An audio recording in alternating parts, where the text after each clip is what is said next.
ना प्रभासिनी षडंगी। मो झीवर बाहागर ठीक हो जाता निर्बंध सरी जाइए ज्वाई हैदराबाद रे चाकरी करथिले हठात तांकर ब्रेन स्ट्रोक है। ब्रेन स्ट्रोक है जो आम सब आशा छाड़ी देथिलु। डाक्तर कहले 5टी ब्लड लगिला 31टी ब्लड 31टी ब्लड लगिला। लास्ट रे तांको छाड़ी देकरी पळेले कहले नुह डाक्तर छाड़ी देकी पळेले कहले जदि बंची थो भगवान को इच्छा थो बंचब नहले नहीं। से दिन गुरुवार से माने आम परिवार में कहीं खाइनु बाबा व्रत समस्ते रखीचु। अखंड दीप भी बसीची जड़े आसिले शिरडी गोटे लडू धरिकी आसिक सीधा पचारे हैदराबाद रे ऑपरेशन होती से पचारे माँ को जे आप आज बाबा व्रत रखिंट हाँ ना तुम पुअर देह खराब परा हाँ आज्ञा आपड़ केमी जानले ना मुझे शिरडी आसी उदी टे नहीं मुंडे लगे दिंतु आपण पुओ ठीक हो से दिन सारा किसी खाई नथिले से गोटिक लडू समस्ते बांटिकी खाई आई उदी नहीं कि बाबा उदी से नर्स को देले से मुंडे लगेदेला। सकाल जो चेता फेरी प्रथम पचर एटीएम नंबर कौन से कहले डाक्तर कहले एटा हूँ मिराकिल एटा बाबा मिराकिल बोले तो अन्य किसी नुह से हूँ प्रथम मिराकिल आम बाबा पाखु मो हाथ सारा ये घा गुड़ा होता रिएक्शन होकरी शिरडी जाइली बाबा को उदी लगेली मुझे बाबा जदि प्रकृत में तुम करुणा थी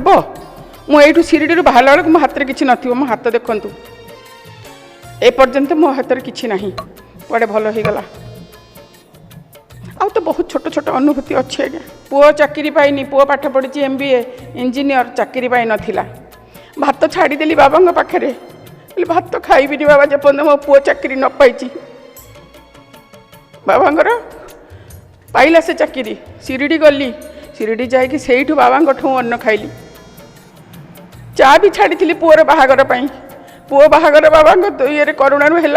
ये चाटी भी मतलब शिरडी जापारे एपर्यंत ये मंदिर आसिक चा पीची करुणा जोगु आउ मु तो करोना पड़ी जो फोन कराला गुरुजी को पाक फोन कराला गुरुजी जे अश्विनी हॉस्पिटल पड़ी फोन करी कहले जे मोर जो भक्त पड़ी तार टी सेवा शुश्रूषा देख 48 घंटा पर्यंत तार खराब अच्छी ताकू देख आम मंदिर में अखंड जला होता मु जो दिन भल हेली मोर जो दिन आसबि डिस्चार्ज कर पूर्व राति बाबा जाई बसचंती कांथर देखुची बाबा मूर्ति शंख मरण पत्थर मूर्ति जाई बसचंती बाबा मुझे बाबा मु सतरे भल होकि घर को जाऊँगी